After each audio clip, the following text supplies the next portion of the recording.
lifted me, love. I have a confession to make tonight, Alabama. Lifted me. I found out about getting to come out here again about 2 months ago. I got the message from Pastor T. And 2 months is typically enough time for me to plan a sermon. You know, normally I don't take much longer than that. But I don't know. I guess procrastination, maybe? I don't know. But this one was a tough one for me. I don't know why.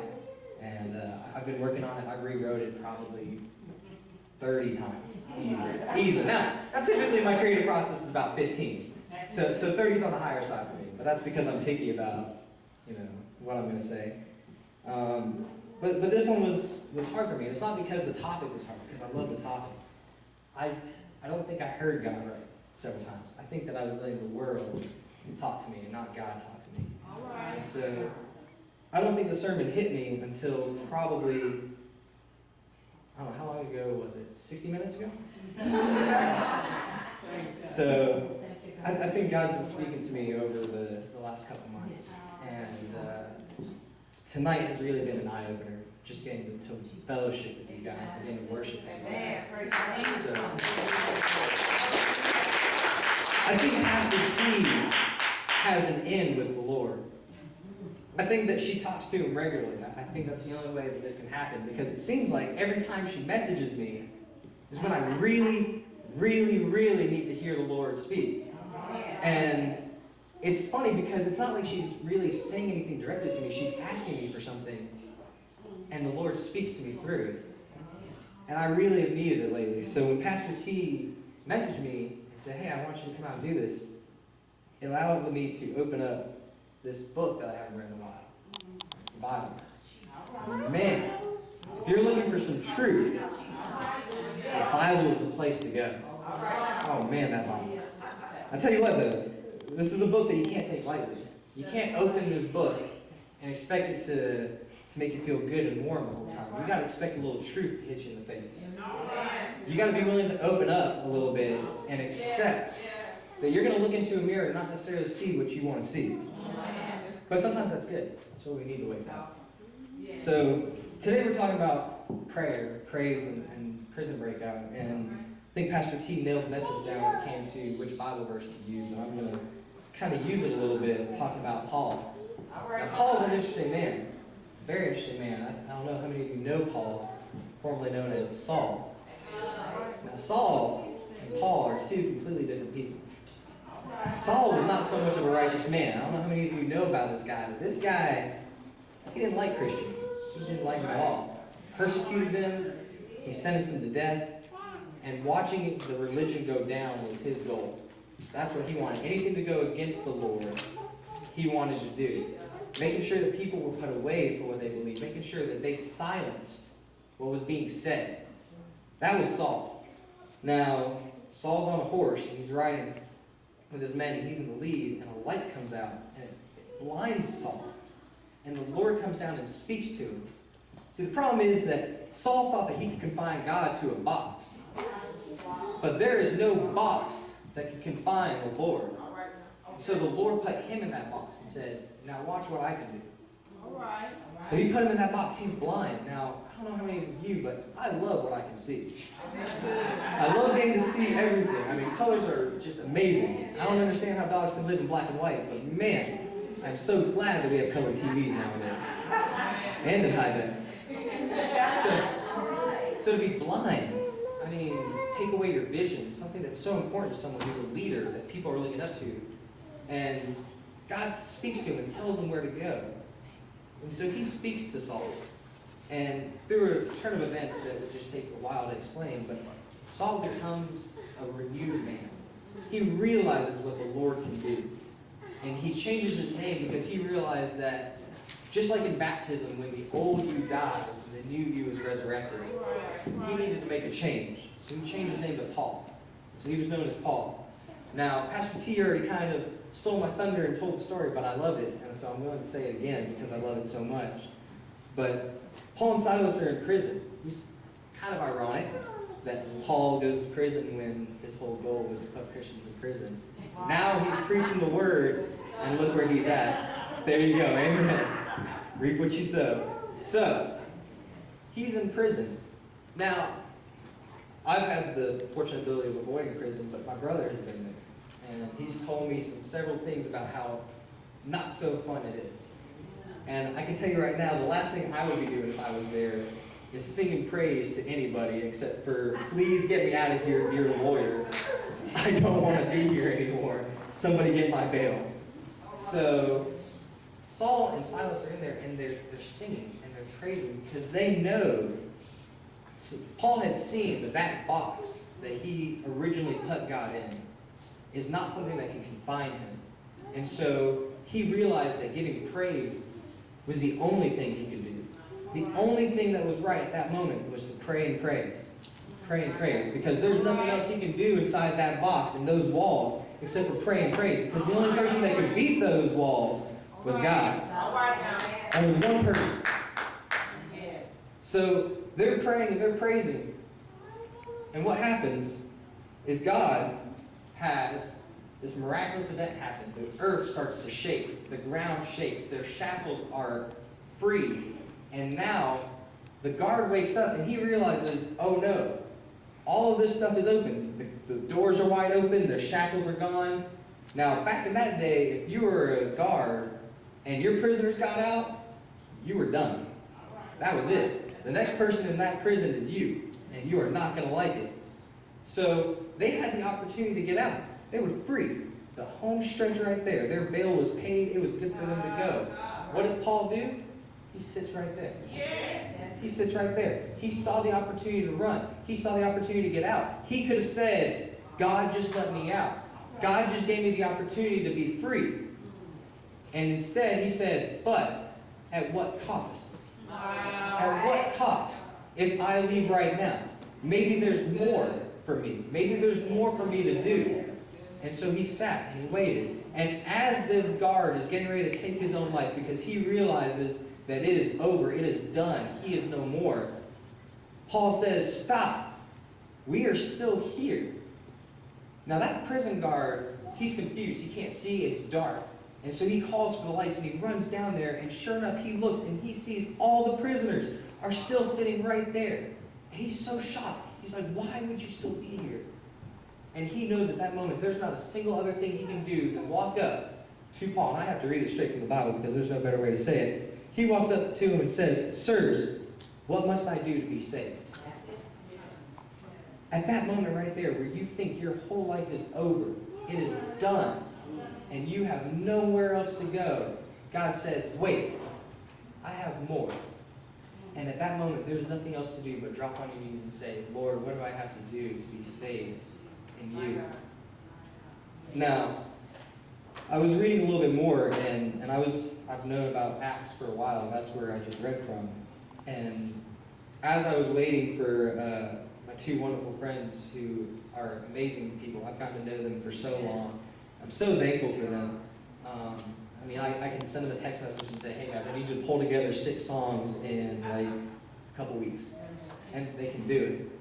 I'm so thankful for them. Thank you. These guys are amazing guys. And I'm so thankful for them. And so while I was waiting for them to come, I realized that I only had one Bible verse to come with today. Man, Lord, I need you to speak to me. I need something else. This just isn't enough. And I spent so much time worrying about stuff. It's a shocker to me. And so I found, do not be anxious about anything, but in every situation by prayer and petition with thanksgiving, present your request to God. Now, being anxious is the one thing I've got. I am super anxious all the time. And anxious is another word for saying nervous. I get nervous easily. I've never been much of a speaker. When I was in middle school anyways, it was my biggest fear. I mean, you would see me run in the other direction if the teacher said that you were going to be orally presenting something. I can tell you right now, kids, language arts class, not my thing. You will be presenting this. No, I won't be. I'll be that way or sick. I knew on days that I had to give an oral presentation, I need to plan my breakfast accordingly to be sick. I was going to eat whatever I didn't like. That way I would be sick that day. Don't try that. It doesn't work, and it's not a great feeling. But anxiousness is something I've always felt. Whenever I'm getting ready to come up and speak, and I get the opportunity to speak quite a lot. I'm actually a youth leader now at the church that I'm at. And I'm super thankful for getting to do that. But I always get this overwhelming anxiousness when I'm getting ready to do it. And that's the devil, honestly. That's not right. We shouldn't feel that nervousness, because when you're standing in the presence of the Lord and you know that He's got you, there should be nothing that makes you anxious or nervous. But He understands, just like any child getting ready to do something new, do something exciting, there's going to be anxiousness, and He gives us the opportunity to overcome that through Him. And this verse basically says, through prayer and petition, you can do anything. And that's so true. Because when I stopped today and I prayed, I said, God, just give me this word, give me this message, let me know what to say. He's made it all happen, and He's really delivered. And so there's another verse that I found, and this one is one that I really loved. And this one comes from Hebrews, and this goes back to what I was saying earlier. Through Jesus, therefore, let us continually offer to God a sacrifice of praise, the fruit of the lips that openly profess His name. When we worship, we get the opportunity to give praise to God. And I love the songs that we got to sing because they speak so deeply to giving praise. They speak so deeply to the connection with God. There's two ways of worshiping. You can do empty worshipness, where you're just sitting there staring at the screen and reading the words, and it's just going in your eyes and out your mouth, and it's not going anywhere between. And then there's worship where you can read the words, you can comprehend them and feel it right here. It's not coming out of your mouth, it's coming out of your heart. That's true praise. True praise comes from the heart, not the mouth. And through true praise coming out of your heart, it is spoken to others. That is when they truly hear it. Because the mouth isn't the power, the heart is, because that's where God speaks to. And as you read those words, as you hear those words, and let it speak to your heart, you get to truly experience praise. Now, I read, through Jesus, therefore, let us continue to offer God a sacrifice of praise, the fruit of the lips that openly profess His name. But after that it says, and do not forget to do good and to share with others. The problem is that so many times, I don't know how many of you, when I'm driving, I'm one of the guys who can't sing, which is why I have other people do it for me. God didn't bless me with that, and that's okay. I was a little jealous of it, but I definitely wish I could have. I would have loved to have been able to learn guitar. I would have loved to have been able to sing, and I tried. It wasn't for lack of, but I can tell you right now, my brother and sister let me know real soon after singing in the shower that it was not my gift from God. That's fine. But I think the biggest part is that we get so caught up in the praise of ourselves. So when I'm driving in the car, I'm listening to the Joy FM. I don't know if they have it all the way down here, but the Joy FM is my station. I love the worship music that they have. And it reaches all across Georgia for me, so it's convenient. I don't have to keep switching stations. I'm also a lazy praiser, so if you make me switch stations more than once, I'm done. I'm going to find another station that covers Georgia. So I love this station, and I get so caught up, and I sing and I praise and I love it, and I feel something. I feel a connection from God like I do when I'm praising. But I look around and there's no one to share it with, and so I'm missing a part of that praise. Because praising internally, that's fine. It's fine to praise, it's fine to pray in private, because sometimes you have to have that time alone with God. But we miss the most important part of getting to share it with others. And that's why we have congregation. That's why we have the church. Someone asked me the other day, and actually it was just this week, it was a student of mine, and he asked me, he's like, what's the point of church? Isn't that what the Bible's for? I mean, can't I read the Bible and learn on my own? I think we might be able to blame school just a little bit for that. Maybe we've got the school mentality where, we're given a textbook and we're told that we can read the textbook and learn. And so I think we look at the Bible as a textbook. And that's okay. I think that there's a lot of lessons to learn from the Bible. There's no quizzes at the back. The quiz is your life. But the Bible's a good textbook. But the problem is that you forget the class part. And that part's important too. And the teacher's always in session when it comes to the Bible. He's always in. It never stops. And so when he asked me this question, it caught me off guard. I've been asked it a couple times, mostly by people who don't go to church, but I've known this kid for a while. He's gone to church. And so when he asked me, he's like, what's the point of coming to church on Sunday? Why do we do it when we can get it, from listening to the Joy FM. We can get it from getting to read the Bible. I'm like, okay, that's fair. I like a challenge. And so I had to stop and think for a minute. I'm like, well, what is the point of the church? Why do I wake up at 6 o'clock in the morning to go? Why am I there for 6 hours a day, on Sundays? I mean, surely there is a football game on that I could be watching. I think I heard somebody say something about that earlier. Forgive me for wanting to watch it. Thankfully, there's nothing on tonight, so I'm here. So I had to stop and think. But the purpose of the church is because in the Bible it even says clearly, where 2 or more are gathered, I am present.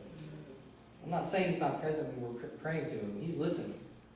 But man, does it really show when there's 2 or more people getting to worship, when there's 2 or more getting to praise. And it doesn't matter if you have 5 or you have 1,000. That doesn't matter. I've been to big events. I've been to small events. I've been to events where it's just me and 2 people, and hey, we're going to get that guitar out and still jam.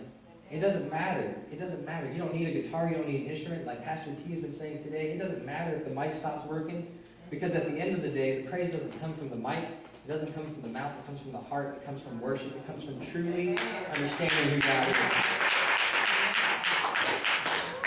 And so I had to explain to this 13-year-old who's going through that part of his life where you start to question everything that you do and why you do it. And I guess they're trying to become smart and think, okay, how can I save time?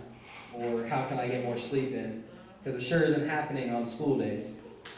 And so when I got to tell him this, and when I got to explain to him why church is so important, it's hard to explain sometimes. Sometimes it's hard to explain the grace of God. Because it's hard to explain what you're feeling, because it's a feeling that can't be explained. The praise of God, the worship that you feel when you're singing these songs is not a feeling that I can equate to anything else. I can't say, well, it's like eating a really good double chocolate cake when you know you shouldn't be, but you know you really want to. It's not like that, because it's so much better than that. It's so much better than any ice cream you can go get. It's better than any football game that you can watch. It's better than any whatever you can think of. And there's just no way to explain it. And when I explained that to him, I said, now here's the big question. The only reason I can think of that you're asking this is because you haven't opened yourself up to what praise truly is. I don't think you truly experienced worship if you're asking that question. Because if you truly have experienced praise, if you've truly experienced worship, you wouldn't be asking, what's the point, church? You'd be asking, why doesn't everyone else know about this? And that's where it comes back. To where God says that we have to share this with others. We can't just keep it inside these walls. We can't keep it in this box. We can't keep it confined to a box, because God's not confined to a box. And He doesn't need you, He doesn't need you, and He sure as crud doesn't need me. He doesn't need any of us, but at the end of the day, He uses us because it's the only way to break us out of this box. And yes, He could come down right now and He could do it Himself, and He could do it 10 times better than either of us could. But how would that help either of us grow? How would that help either of us get out of this box? And we all go through trials and tough times. And I was getting to talk to the band a little bit before. It's been a while since I've seen them. We all have hectic lives. I mean, growing up, it's a tough thing. I've come into a lot of moments where I keep telling my mom, you were right about this. You're right about that. And I don't like having to do that. I dread calling her now, because it seems like every day I'm doing that. But we were getting to catch up, and it's so cool to get to connect back with these guys and hear how something bad or rough happened, and then something amazing came from it. Wow. And the problem is that when that something bad happens, a lot of us tend to crumble, and we tend to fall, and we tend to say, what's going on? Why is this happening? And that's okay. It's okay to ask why. God doesn't mind us asking why, but the problem is when we give up and we say, I'm done, I tap out, I don't want it anymore.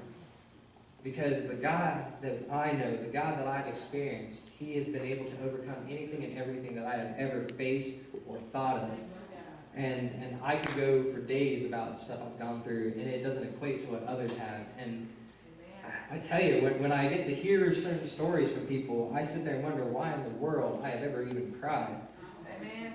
And they have more faith. One of the things I was talking about was when I was 15, I got to go to South Africa. And that was an amazing trip I got to do. My brother-in-law and my sister were missionaries in South Africa working with the United Nations. And I got to go to a church there. And while I was there, I got to experience praise at a whole different level. I mean, I've been in a contemporary church since I was a kid, and I love it. I love rock and roll music. I love that upbeat. I get to dance and jump around and all that kind of stuff. I mean, I love that kind of stuff. And so that's what I've grown up around. I got to experience something different. And I think it was the first time I got to experience that praise and worship from the heart. It happened so fast, and it happened so differently that it almost scared me. I got to experience something so great because I saw people who I would normally say these guys have nothing. They're the low. They are living in tin shacks, and I mean when it's 110 degrees in December there. It's their summer, and I am in their tin shack, and it is 130 degrees in that tin shack because it attracts the heat.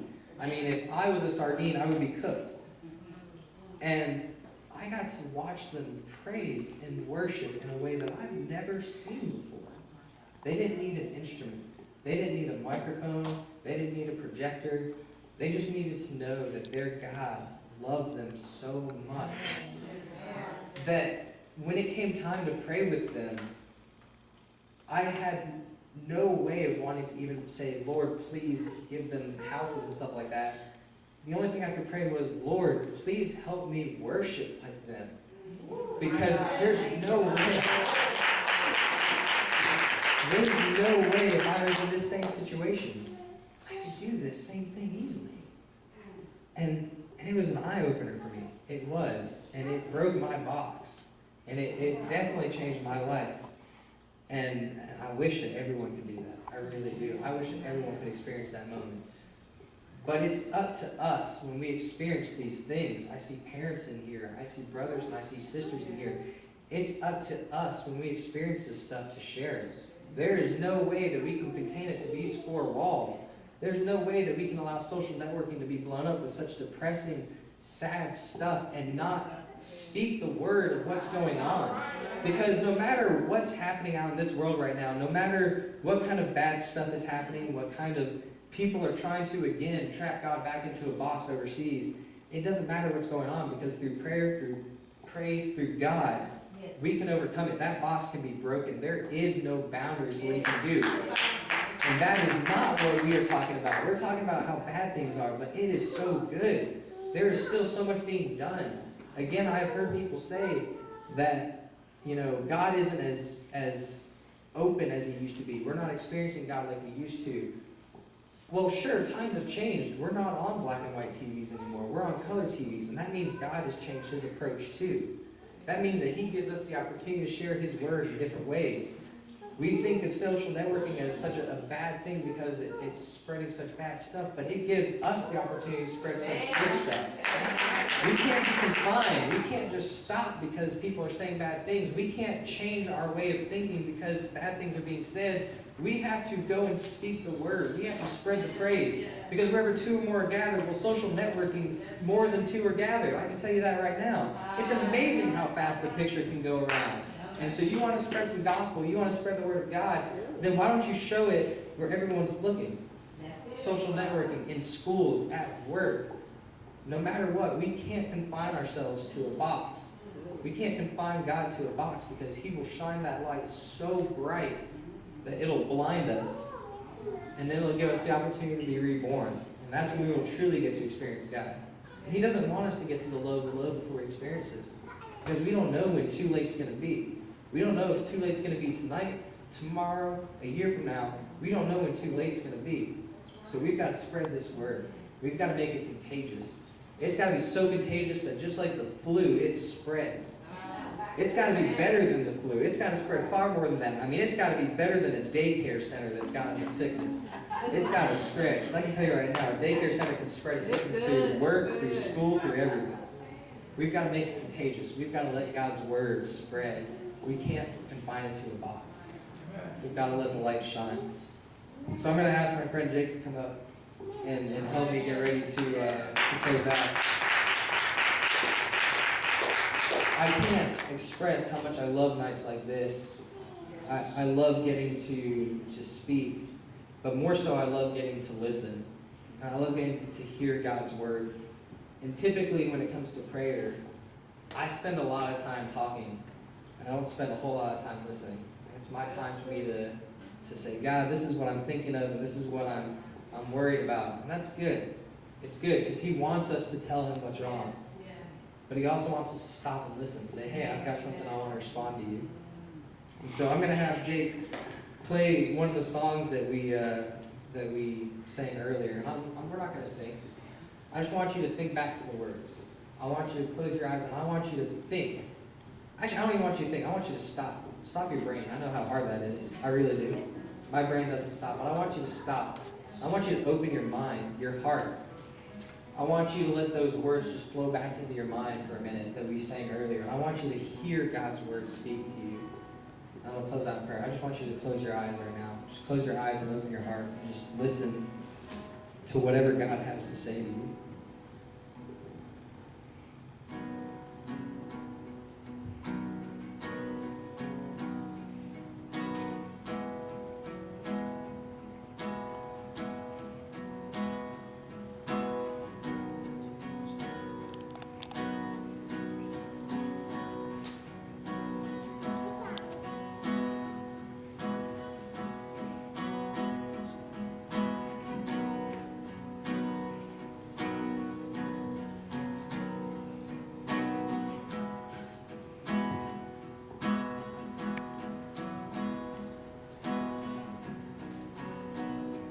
Lord, I pray that you just help us right now.